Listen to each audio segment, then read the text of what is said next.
It's cold. The weather is crazy. Warning. The following podcast is another wasted hour. Warning. The following podcast is another wasted hour. Don't waste my motherfucking time! Welcome once again, everybody, to another weekend or another week episode of Another Wasted Hour. We are now in the midst of spring, which is warm and cold and warm and cold again. I don't understand that one bit. We have a lot of exciting things happen. Victor's still away from us. He's gone and being a daddy for a while, so hopefully he'll come back here soon. I do not want to have to try and replace him because... well, I'm one ignorant, uninformed, ill-advised, self-deprecating moron ranting about opinions I have no right to have, which are probably wrong and absolutely do not matter. So, as you know, our goal here at Another Wasted Hour is to convince you that where we hail from, just outside Washington, D.C., is not just a city of politics and scandals, but one brimming with art, music, and culture. As impossible as that may seem. So listeners, now that you know why you're here, I'm Keith, and straight from their watery throne room, we have Rock Creek Kings. How you doing? Hello, Evan. Hello. We have one king. I don't know what happened to the other kings. Well, they don't matter. They don't matter. It's not like a democracy of kings. You're the top king, and then they're more like Rock Creek Dukes. Well, there's that stereotype you were just, talking about trying to break about DC not just being about politics, etc. But right. Unfortunately, that the various obligations that the other Rock Creek Kings have, yes, DC type obligations have kept them away today. They have to deal with serfs. Right? They have to fend off mobs of people trying to take over their kingdoms. Absolutely. Right? They have to make sure their treasuries are full. All types of kingly things they have to do. The tithe need to be paid, or is it tithe? Tithing. I think it's tithing. Yeah. Get those tithes. Yes. How did you get crowned Rock Creek King? Well, I started the band. So you basically were like, there aren't any. Myself, yes. You went to Rock Creek. Were you at the Parkway? Is that what it was? Well, good question. I posted on Craigslist that I was writing an album and I needed help. Yep. And my good friend Jonah, who was the other founding member, the other founding Rock Creek King. Okay. It's a triumvirate. Yes, he answered, and we got together once or twice, and we, the musical chemistry was there, and we ended up at George's, which is on the corner of 28th and M. I don't know if you've been there. It's the kings of cheesesteak and falafel. Oh, okay, yeah. All right. We were mulling over names, and we had done our first photo shoot, kind of getting all the various media together to launch the band in Rock Creek Park. And, okay, that makes sense. Kind of just those first few locations that got us going as a band, put them together, Rock Creek Kings. That makes sense. Yeah. Do you ever feel like you shouldn't have to wait in Rock Creek Parkway traffic because you're a king of Rock Creek? Like, do you yell that out of your window, like, out of my way, I am royalty? I don't spend a lot of time in traffic. I actually work from home, so brilliant. Yes, not a big problem. Although, we did play the Rock and Roll Marathon, which was last month. Okay, yeah. Mm-hmm. And our station was in Rock Creek Park. Really? Yeah. That wasn't by accident. So that was a dream come true for us. So someone saw that and made that happen. That was a right? moment. Oh, well, that's very cool. So here's the thing. I was talking to you right before the show. I found out something very interesting. Not from the DC area originally. Is that correct? That is correct. You're from Canada. I am. So I think I have a topic that's going to be right up your alley. So I was just watching the Caps game last night. They just beat Columbus Blue Jackets. They're now into the second round of the playoffs. You watch hockey? I do. Yeah. You would be, where in Canada are you from? I'm from Montreal, so that's pretty much a straight shot north, about 10 hours by car. Yeah, and that would be the Habs, the Canadians, right? Yes, les Canadiens de Montréal. Yeah, so you've got Carey Price is on there. Yes. You traded away Subban, right? Unfortunately. Was that a rough day for you? Very rough day. Yeah. PK Subban was the bomb. Yeah. I mean, $10 million to a local children's hospital. Really? Wow, I didn't even know that. He was beloved in the community, still is, and I think people are still pretty bitter about it. Oh no. Yeah. So this was a really unusual year because I think a lot of the Canadian teams didn't make the playoffs. That's right. I think only 2. Yeah, only 2 of them I think did, which is I think unusual. I think usually there's quite a few Canadian teams because Canada's really better at hockey than we are. Well, there's a lot of Canadian players in the playoff. I'll tell That you is true. That is true. I remember at one point, I think we were playing the Canadians actually a few years back, and we had gone to the game, and we were up in like the 400s, the nosebleeds, and I think we were losing like by a goal or something like that. Somebody took umbrage with that and started chanting USA. And so I had to explain to them that most of our players were not from the USA. And in fact, we went and pulled up our internets and did a quick comparison and found out there were more United States players on the Canadians than there were on the Capitals at that moment. You know, that's kind of surprising. I found Washington fans to be like very polite and respectful. I would Usually. expect that from the like Boston fans. Yeah. They like to chant you like we've Philly. you know, Yeah, Philly. Yeah, Philly, whenever terrible. we've played them in the playoffs, it's like USA, USA, and that's always going through my mind. Well, like you know, you're like for the Bruins, like your main guy is Patrice Bergeron, who's a French Canadian guy. Right, you're an And, idiot. Yeah. Well, I mean, that's kind of the point of going to a sports game, isn't Well, it? Like, and I want to be an idiot for a little bit, That's and I true. want to go somewhere where it's totally socially acceptable to be an idiot. All right, So I'm going to go to a sports game and drink and chant things. Yeah, I'm going to be drunk and say really dumb things. I think the difference between Boston and Washington is that we, being just a row ahead of her, turned around and said, "No, are you ridiculous? No, look, you're totally off on that. Shut up." You've got fact checking. Right. Yeah. Where in Boston they were like, "That's a good idea. I should chant that too." Boston.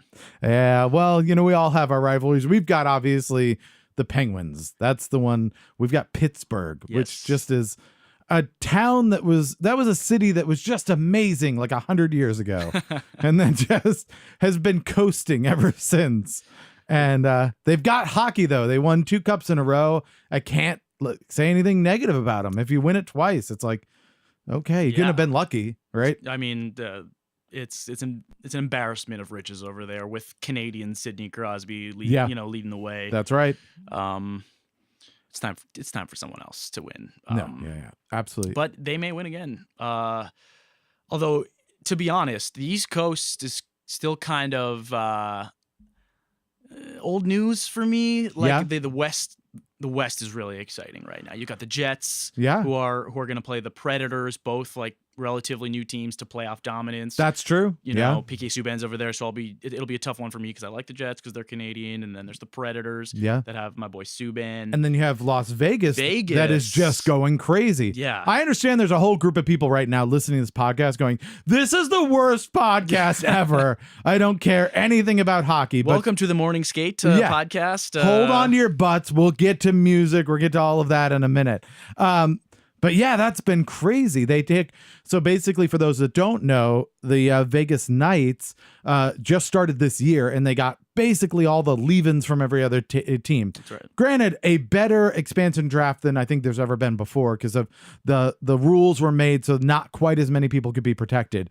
But still, you would think so. Every team protected all of their best players, Right. and then like their 5th best player made it over to Vegas. Yeah, everyone expected, like most expansion teams, that they would be towards the bottom, and then I Yeah. think if they finished second in the West and just swept the Kings in their first round. So Yeah, they're it's either pretty cool. they were either like 2nd or 3rd in all of hockey this year. So good for them, you know.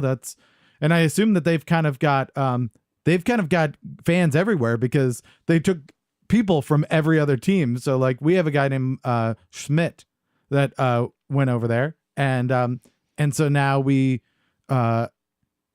so we're kind of like, oh, we miss him. We really wish Yeah. he was with our team, but I wish him well. You know? I would think that for all the teams that didn't make the playoffs, those fans are probably cheering for Vegas because every other team has had some time to create some kind of bad blood by beating your team. And That's with true. Vegas, you're like, oh, I Yeah. can't think of anything. So I let's can't- go Vegas. Right. And they are the ones with the chips because all of them got let go by their teams. Right. So that's why I think they're doing well is they're like, fine, you're going to let me go. I'm going to kick your butt. So needless to say, speaking of kicking butt, you guys have a pretty important show coming up Thursday, May 10th.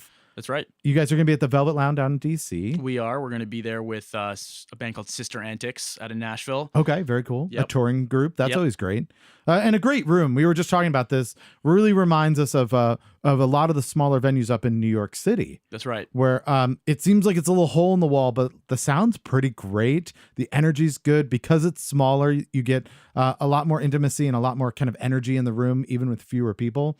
But you could bring in like 50 people into that venue and it would be like shoulder to shoulder, I think. Yeah, absolutely. It would feel packed.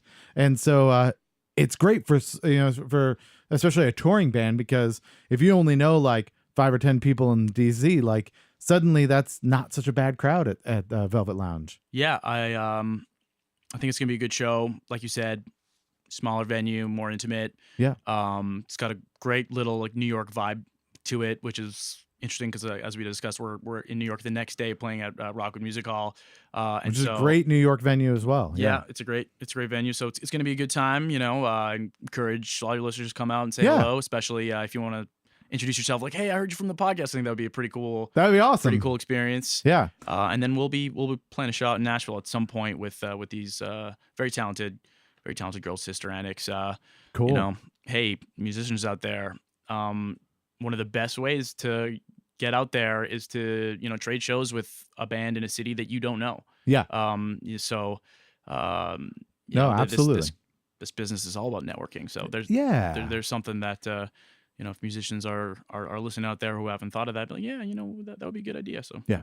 So we also have a track of yours called Duskfire Lullaby. We're going to play a little of that later in the show. If people are anxious and need to hear it now because you're very curious, you can fast forward to the 1 hour mark of this show, listen to it in its entirety. We won't talk over it or anything. Then you can jump back here and catch us back here. If you want more information about the show and these other shows that are coming up in New York and Nashville, and more music, go check out www.rockcreekkings.com. So yeah, that's something I would suggest you definitely do.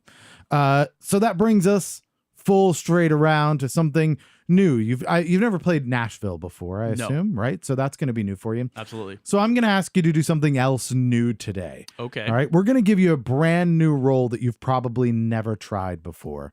We're going to make you the editor-in-chief of a brand new publication. Okay. Okay. So what I'm going to do, this is the thing we call the weather report. I'm going to give you a bunch of news that I've found around the internet.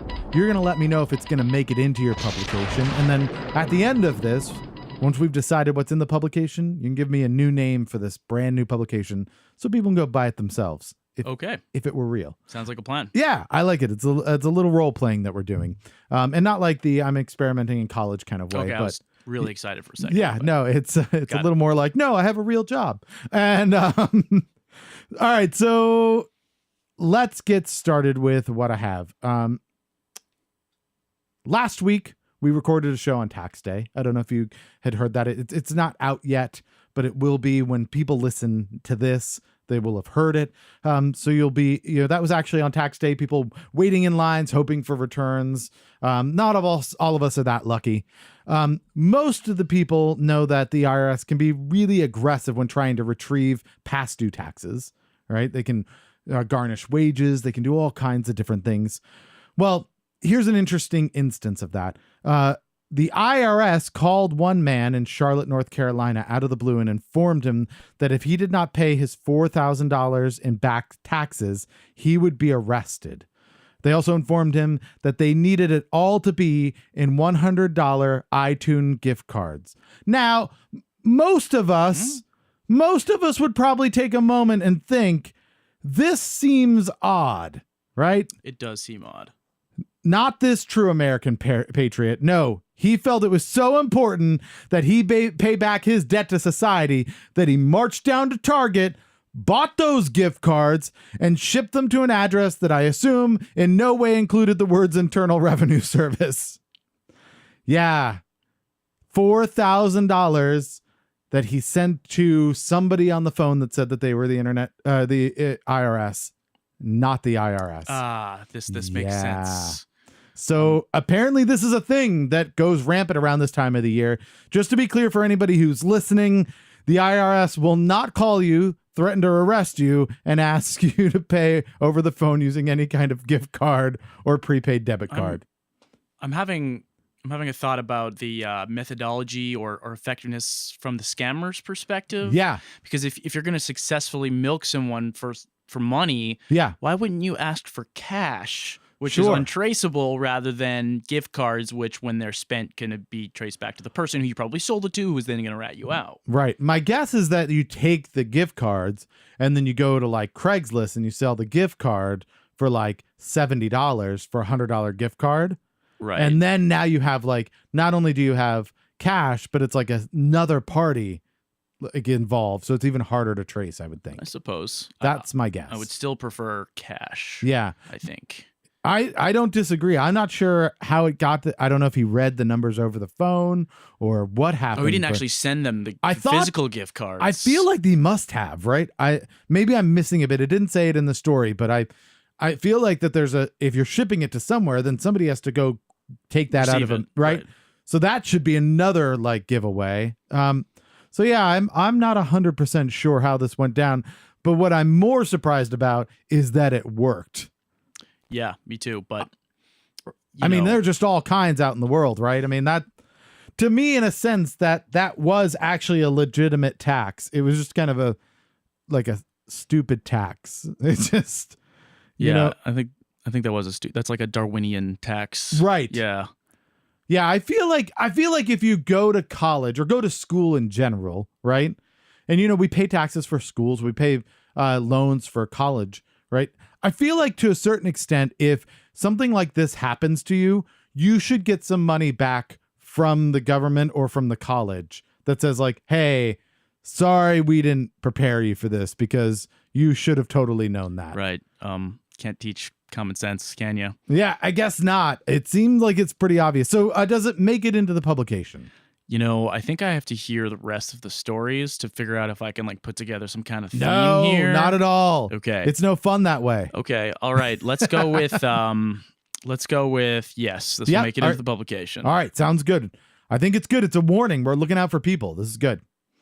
All right, next up. Man who stole 1.2 million in fajitas sentenced to 50 years in prison. That's our headline. Okay. Now, some would call him a criminal, right? But I consider him a man of the people because we've all been there, right? Our mouths watering as we hear the sizzling getting closer, then eating 2 tiny tacos that we had to assemble ourselves and realizing that we're only left with bullshit onions and peppers. And then we have to make it look like steak by hiding it under sad sour cream. We've been there, right? Yeah. Fajitas they're like a pretty decentralized food, Sure. So I'm curious how he managed to steal, like the whole fajita, since usually comes in so many different pieces. Right. You know? Well, and that's the thing. So, we, the people, we cried, we need more meat. And brave, selfless Gilberto Escamilla heard our pleas. Over several years, he leveraged his position as an employee at a juvenile detention facility to misuse Texas state funds to purchase $1.2 million in fajitas and redistributed that meat to the people who desperately needed it. This just in. He sold it for profit and kept the money. Yeah, fucking Gilberto. Oh, man, I really thought that was going to go a different direction. Yeah. So authorities were tipped off when an 800-pound delivery of fajitas was dropped off at the facility on Gilberto's day off.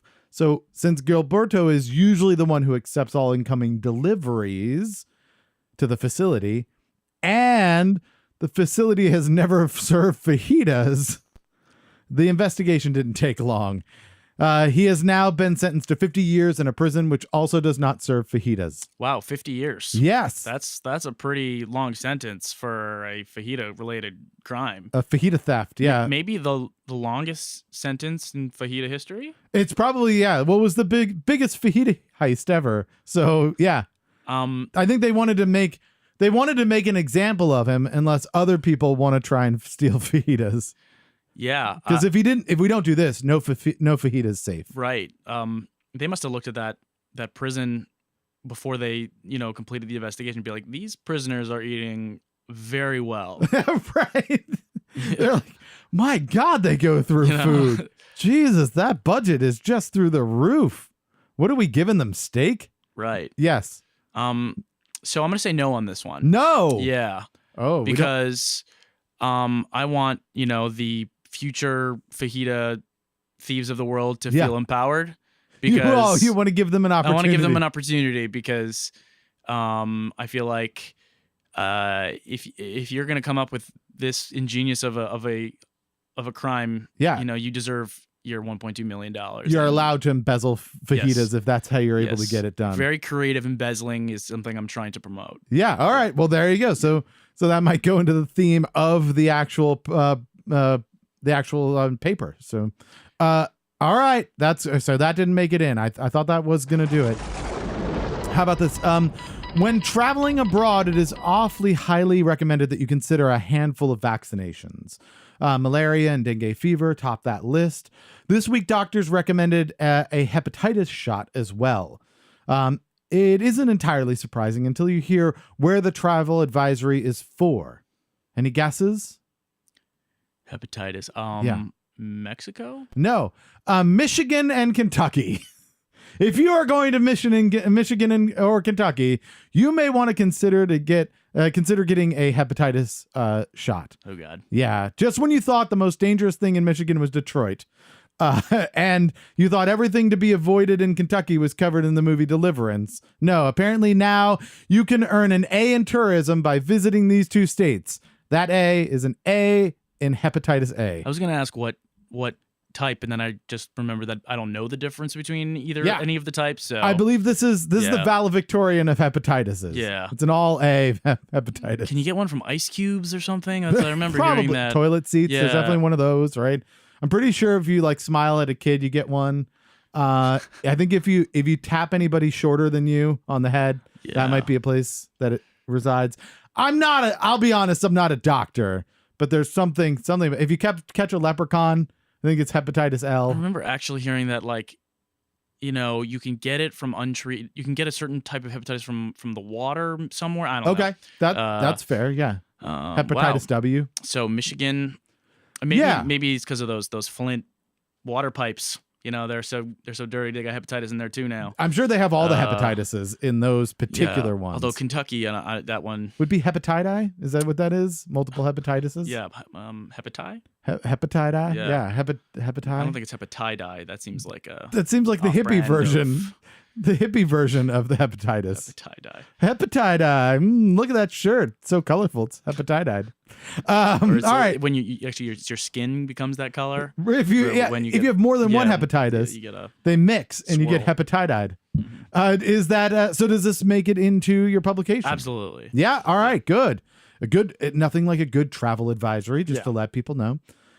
All right. Next up, Colorado woman fined $500 at customs checkpoint for a sliced apple. This is kind of a cluster. I'm going to go through just all of the ways that failures happened in this. Delta gave this lady a sliced apple in a plastic baggie, right? Despite knowing that she couldn't, on a flight from France to the U.S., despite knowing she couldn't bring it into the U.S. Now, their official statement is that the apple was meant to be eaten on the aircraft, which is why I assume they put it in a convenient plastic baggie so you could wrap it up and promptly eat it in the aircraft. Probably prepackaged, I would guess. This one actually isn't surprising because I'm from Canada, so I'm going back and forth all the time, and there's tons of signs that say you cannot bring, produce of any kind across. This is the first I've ever actually heard of someone get nailed for it. Yeah, but so that's fail one, I think, because Delta should have known better, I think, than to make something that's packaged that has produce in it so that somebody could possibly take it off of a plane and get in trouble. Then, since she was not hungry and not wanting to waste food, understandable, she stowed it away in her carry-on. While when she saw the signs reminding her to declare any produce, she apparently assumed they didn't pertain to her. When filling out the customs form that told her what was required and that she needed to declare things like, I don't know, apples, she skipped over that bit. Right. Those are fails like 2 through 4, Mhm. right?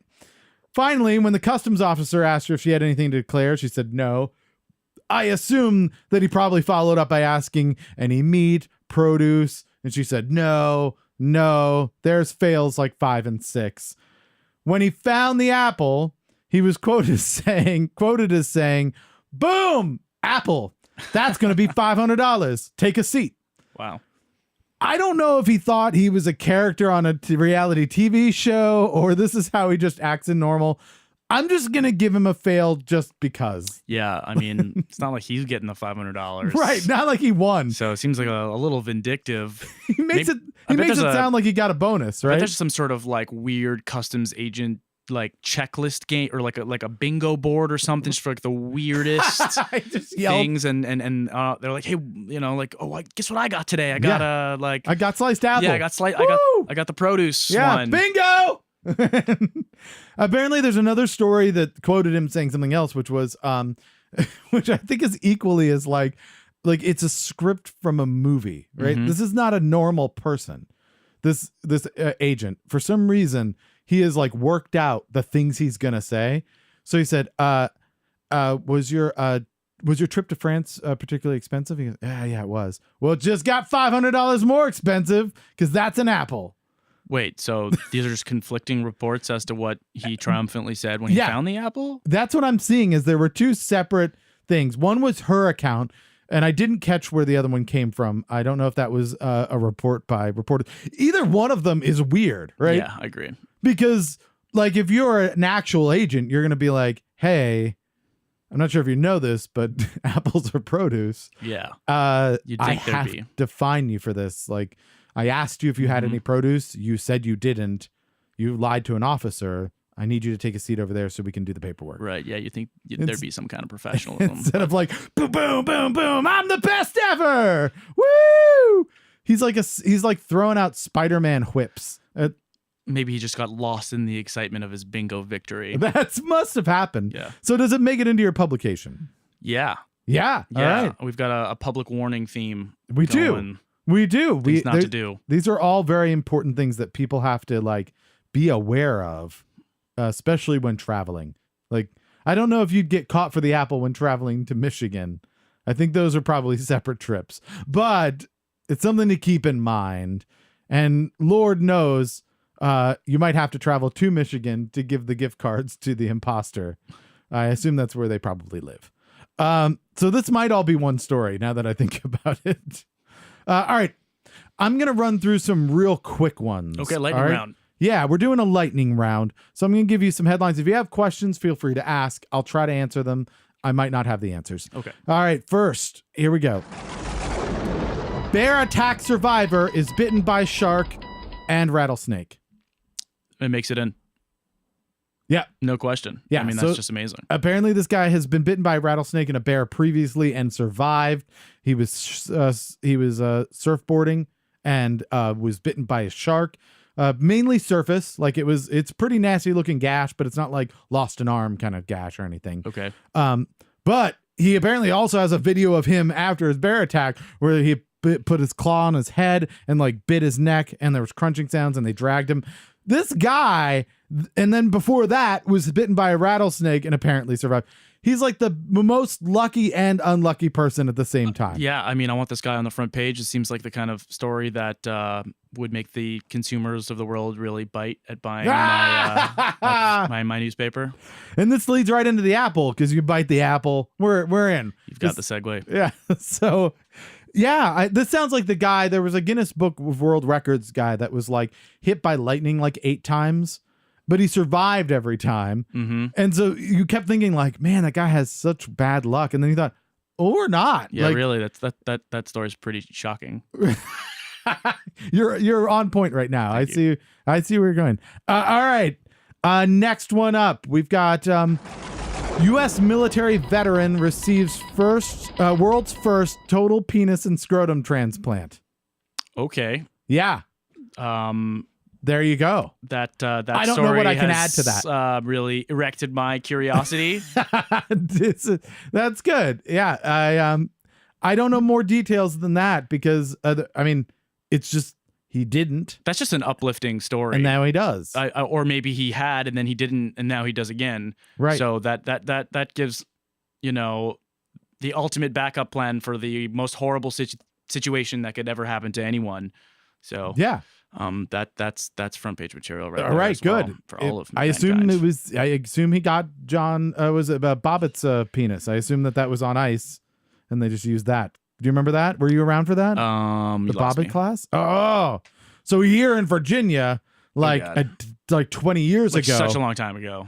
like way when like you didn't care about news, there was a jerk bag who apparently was abusing his wife, and the wife just couldn't like deal with it anymore, and in the middle of the night just whack, and then like drove off and like threw it in a field somewhere. And so they were, it was the weirdest like manhunt. Like it was Well yeah. done. Good pun. it was a really awkward time. They found it, and I good. think they reattached Oh, it. great. But apparently that's where they've learned from. So Okay. all right, so this makes it in. All right, last but not least, Amazon Key expands to deliver packages inside your car. I expect there might be some questions about this. I've got questions. Yeah, go ahead. How do they get inside your car? I knew you were going to say that. OnStar.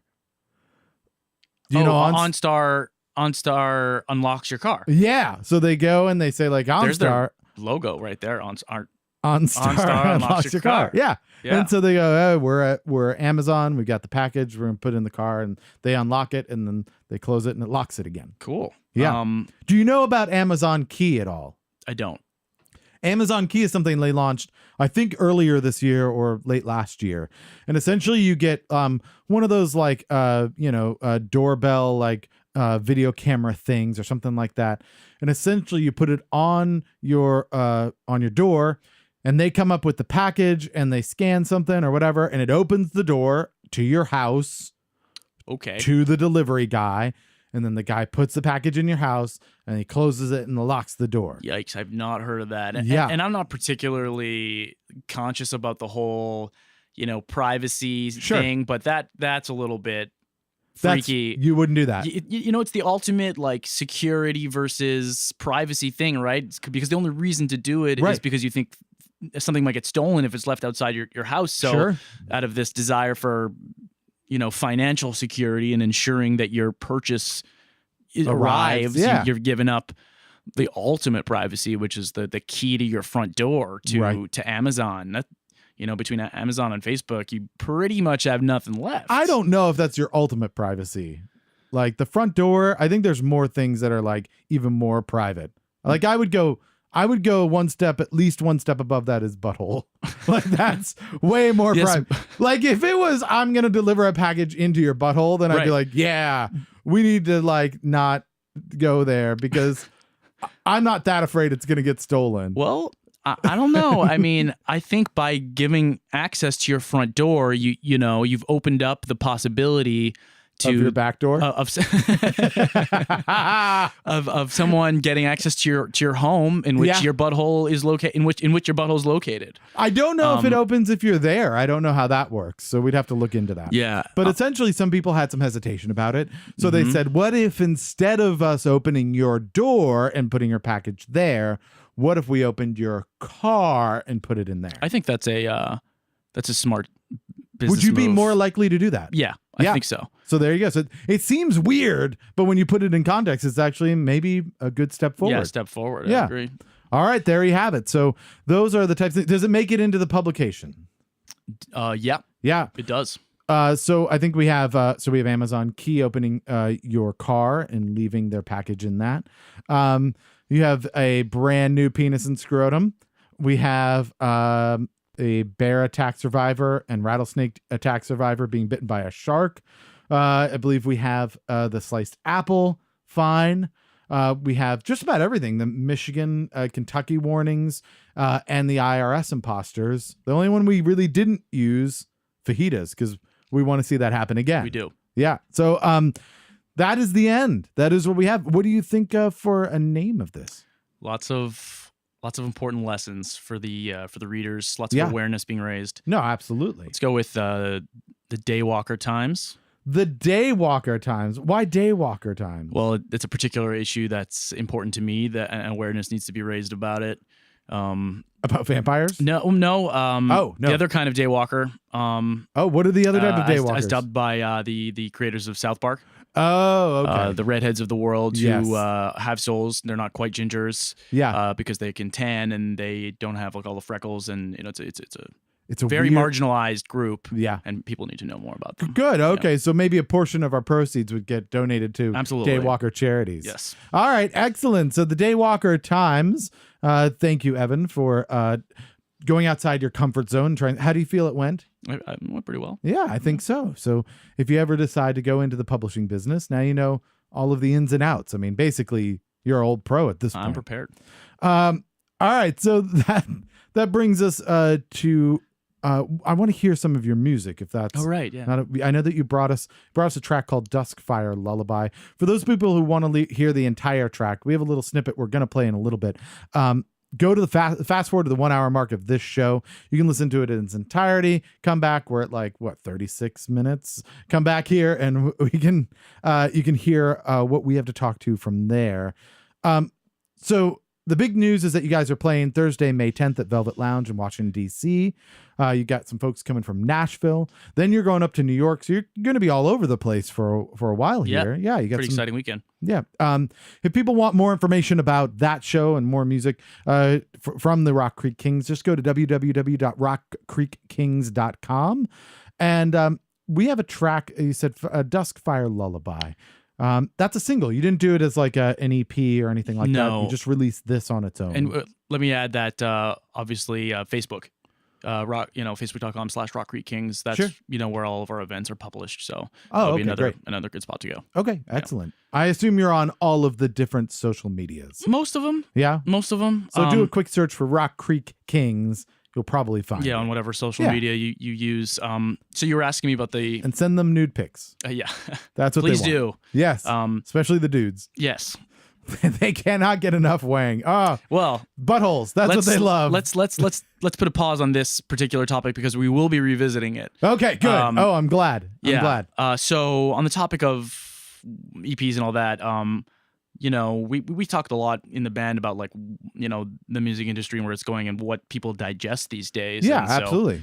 I think for right now we're on the single plan. Right. Doing Just getting one in the at a studio. time. Yeah, exactly. One at a time right now. It's kind of the ADD version of music now, where you're Yeah. like, "Here's the one thing, just Yeah. listen to that." I mean, and then when you're sick of it, we'll have another one. It's Hopefully, 3 or 4 minutes long too. That's like maybe too long. yeah. Maybe we should just do.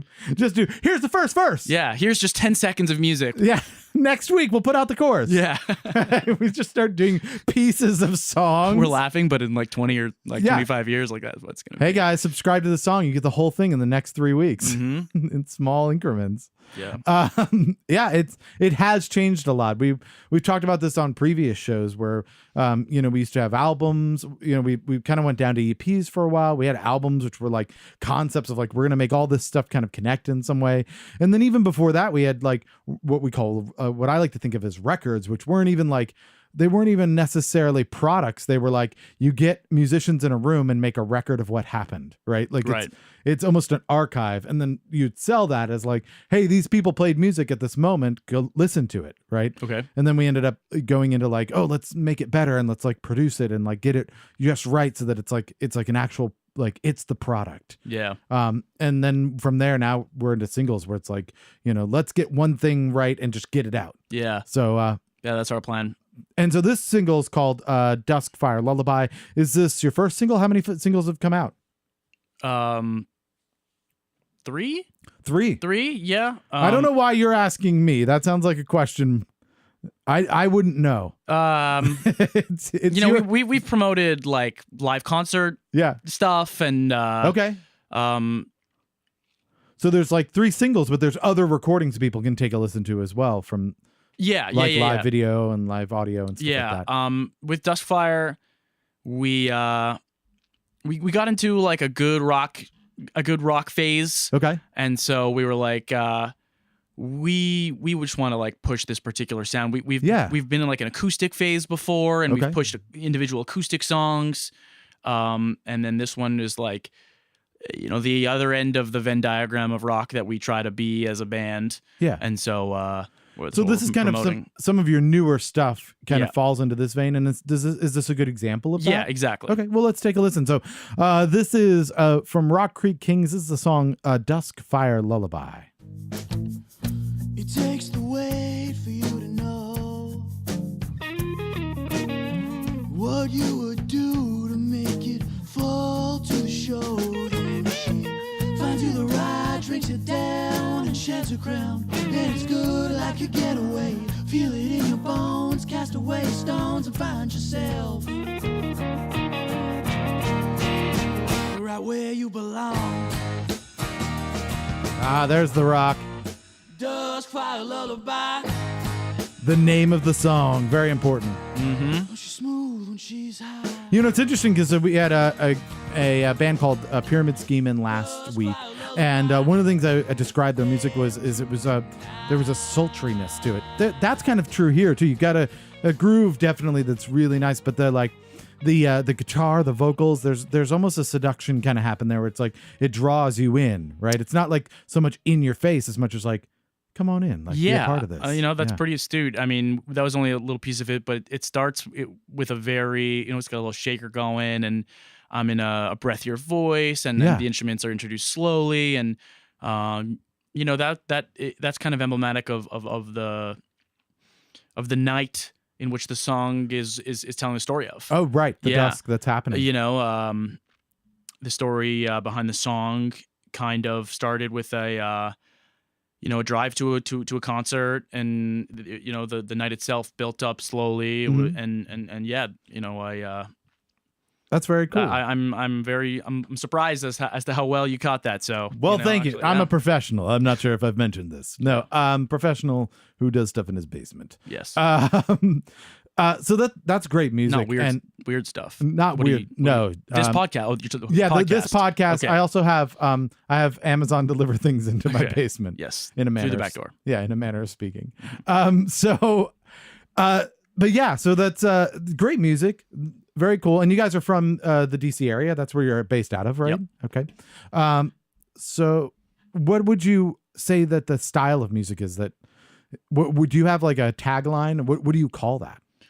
Are you asking about the song, or are you asking Just about the you. band? Like if I say like, hey, have you heard Rock Creek Kings? And Right. and they're like, oh no, I haven't. What kind of music do they play? What do you say? So yeah, It's that's a always good so hard. question. It is so hard, and, Yeah. and I think how I put it before is how I've become most comfortable right now. We're a bit of a rock and roll Venn diagram, like Yeah. we hit the acoustic Jack Johnson, John Mayer side of it, where it's lighter, and then Dusk Fire Lullaby, it's a rockin' song. So Right. we never get a little more into, in your face, but yeah, we never get into the hard rock stuff, but there's that, and we've got some funkier, bluesier songs. So, we're a rock band. so never full on face melting. No. But step it down just a little bit, and you've got the difference between kind of laid back and a little bit more leaning forward. Well, Right. I would say there's a point in Dusk Fire Lullaby, there's a guitar solo that I'd like to think is pretty face melting, but Oh yeah. Okay. we never really hit you over and over again with it. To me, music is all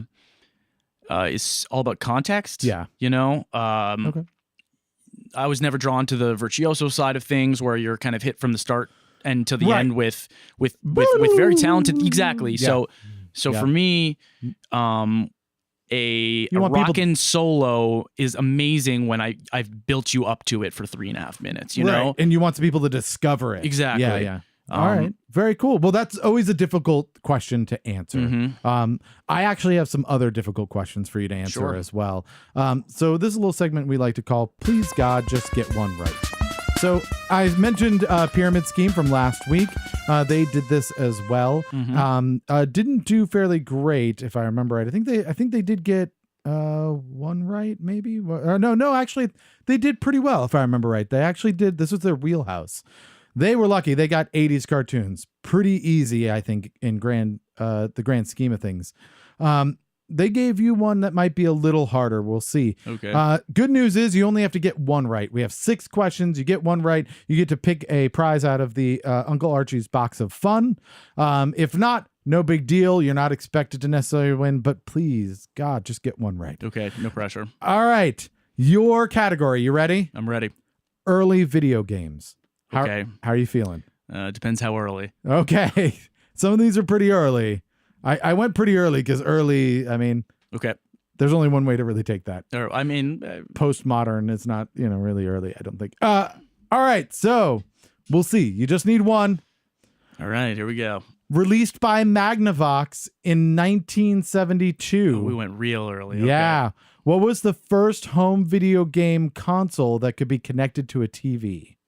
Often considered the first home video game console. Atari? Good guess, except that was by Atari.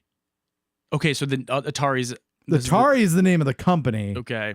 And so this was by Magnavox. So it's obviously, it wasn't an Atari by Magnavox. Okay. Would it be Pong? The Pong game? That would, well, this is actually like a console that had a bunch of different games. in Oh, it. okay. Yeah. I don't know. Yep. All right. It was called the Odyssey. Yeah. Actually, so although 28 games were available, it came with 6 game cartridges, featuring several different games: tennis, table tennis, ski, Simon Says, Analogic, which I don't know what that is, hockey. You like hockey? I do like hockey. Yeah. Yes. Cat and mouse, no idea.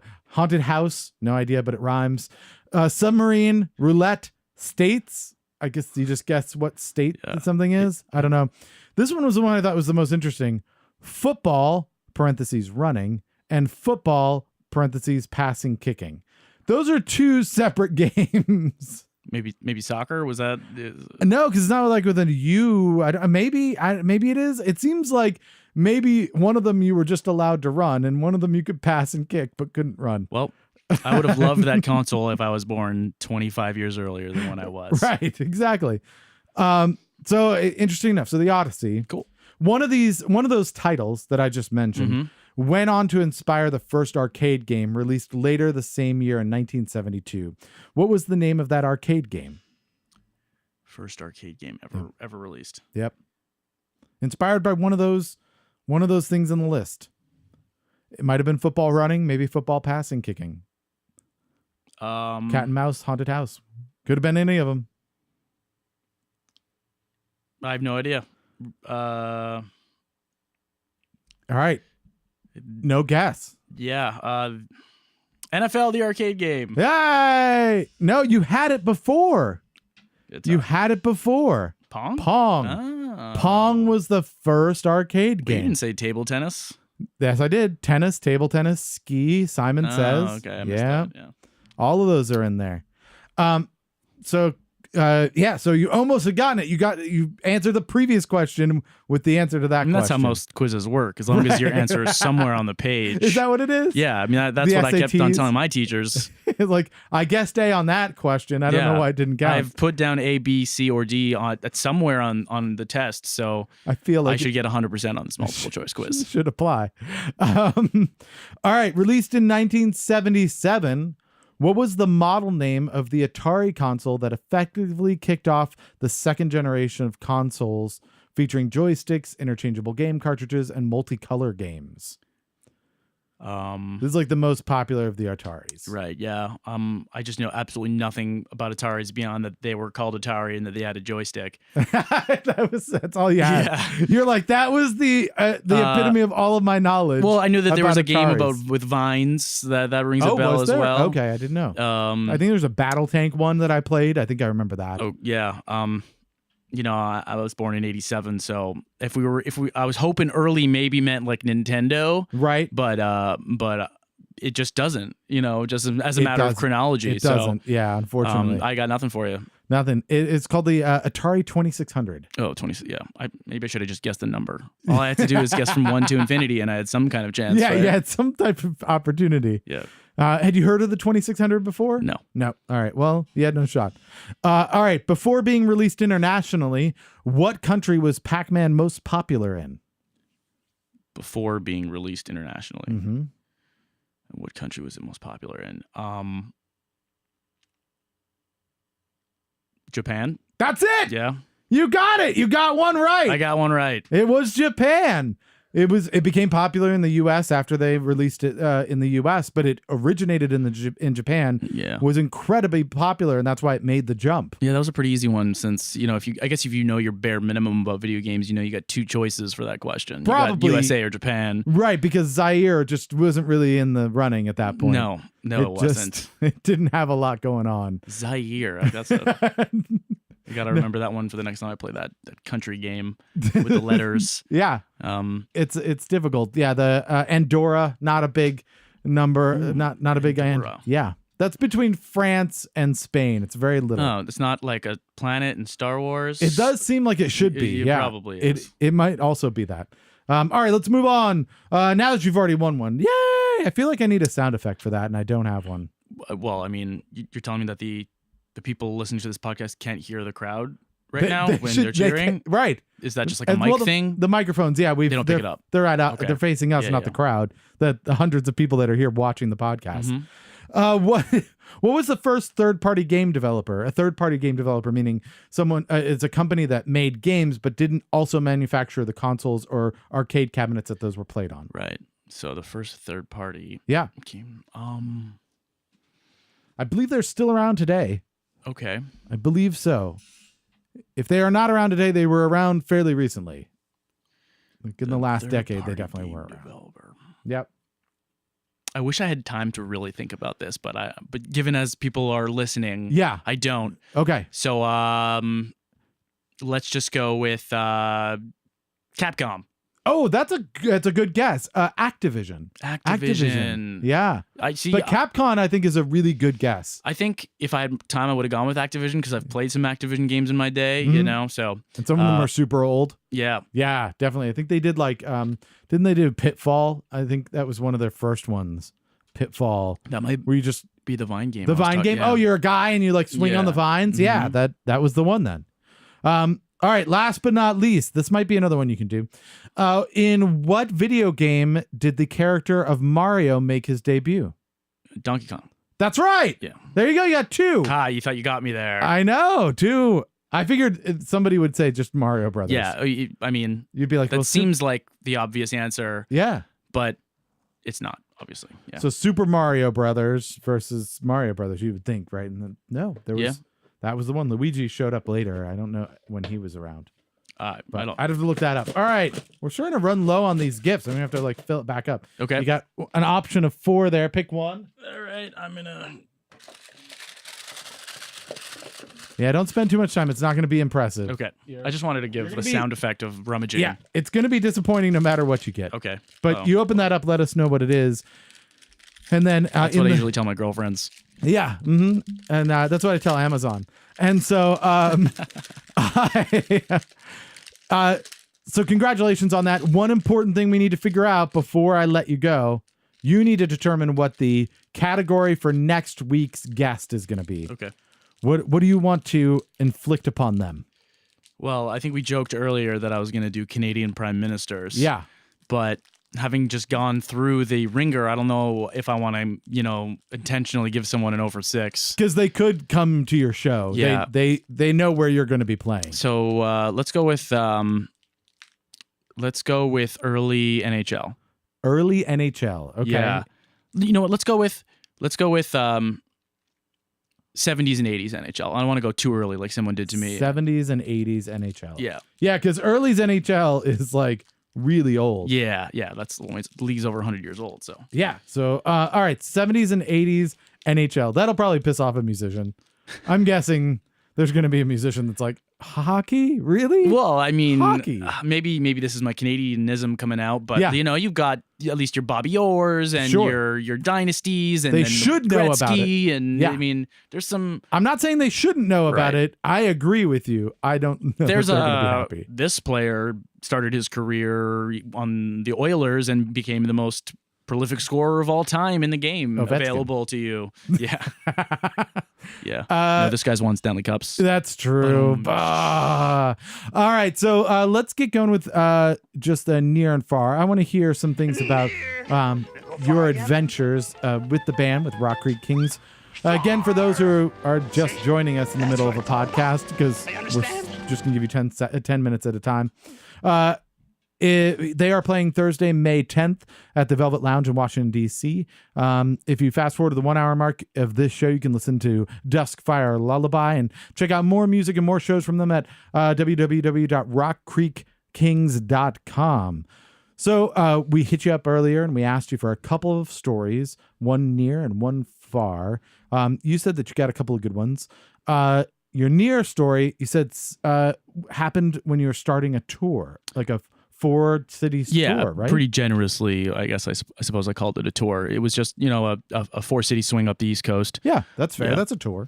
And so... Did you come back between each show? No. That's a tour. Yeah, that's a tour. I call that a tour all day long. So we had booked New York, Burlington, and Montreal, and we figured why not start it out with a hometown show, and that way, we add another city to it. It makes all the promotional materials look cooler, etc. Yeah, so absolutely. We played a pretty low key show at the Hawk and Dove over in Capitol Hill. Okay. Congress was in recess, so it's pretty sparsely attended. Do a lot of congressional people come to those shows? Well, that particular part of town, Yeah. isn't where we play a lot of shows. So Okay. those bars are populated usually by the people on Capitol Hill, and that bar in particular is actually known as a congressional hotspot. And I actually think that night we ended up seeing, I think it was Debbie Wasserman Schultz, the old head of the DNC, was there. Nice. Okay. So, a couple of our friends came out. There was, it was a Wednesday night, Yeah. it was a pretty low key night. And, there's some people in the bar, and the first set gets started. We've got some of our fans out there, but, everyone's having a good time drinking, etc. And then in comes a gentleman with a, long blonde hair, very Hulk Hogan. experienced face, so Okay. something going on there. Yeah. So, you can't quite put your finger on. Anyways, he starts digging the music, Nice. really digging the music.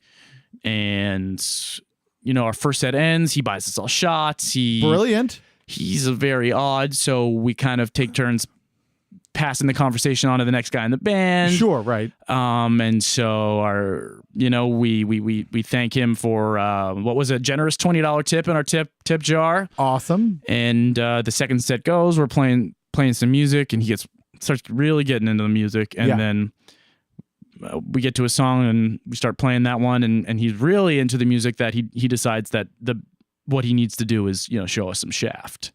So yeah. He was just Remember I told you we would return to this wow. topic. Yeah. So during this song, he's Mhm. like, is he just stroking it? No, there was no stroking. He was just dong coptering. I mean, he's not a monster. Come on. right. now. Oh, good. He's just showing us some, and there was only Shaft. We Right. he flashed us. Yeah. Yes. But he was like, hey guys, Yeah. $20 is not enough. I got to give you something. yes. Yeah.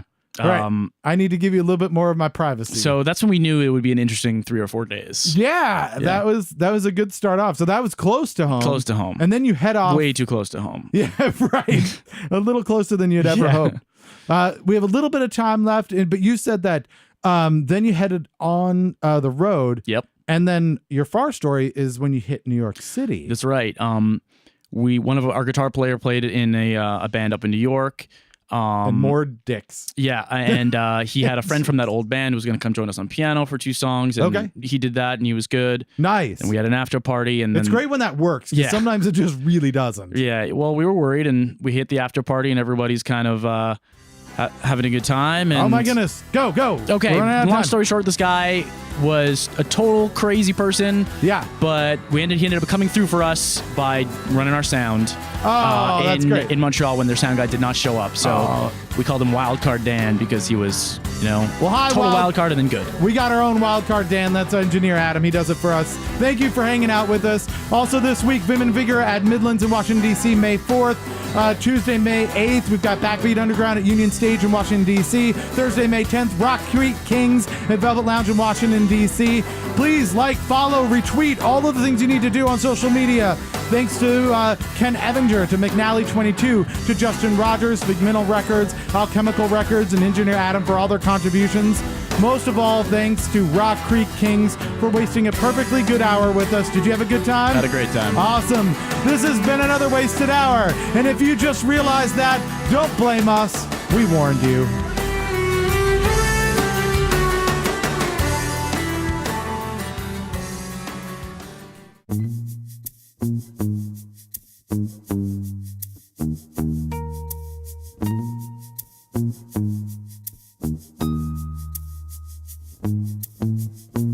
Most they come and then they go. It may have wings, but they don't often show. And then lay a cigarette, broken phones and open roads, track you down like a runaway, grabs you by the bone, starts your Rolling Stones and drags you back to where you belong.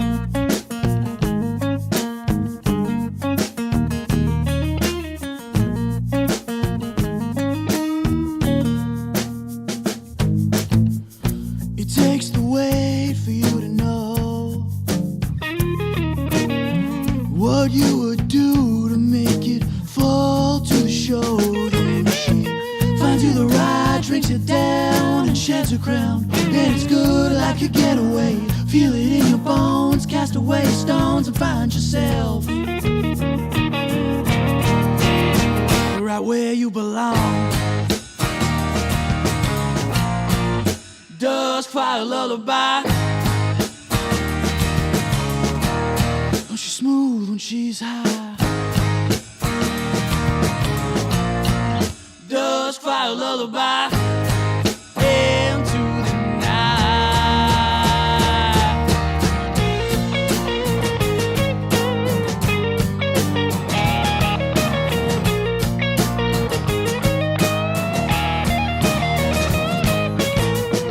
Sometimes you find a little love, send a seed and a little time to love it. Will really uncover man and his prisoner. Have you gone like a straightaway, gone to the bone with a heart of stone, leaving you back where you belong. Dust fire lullaby. She's smooth and she's high. Dust fire lullaby. My lonely night. Dust fire lullaby. She's smooth and she's high. Dust fire lullaby into the night.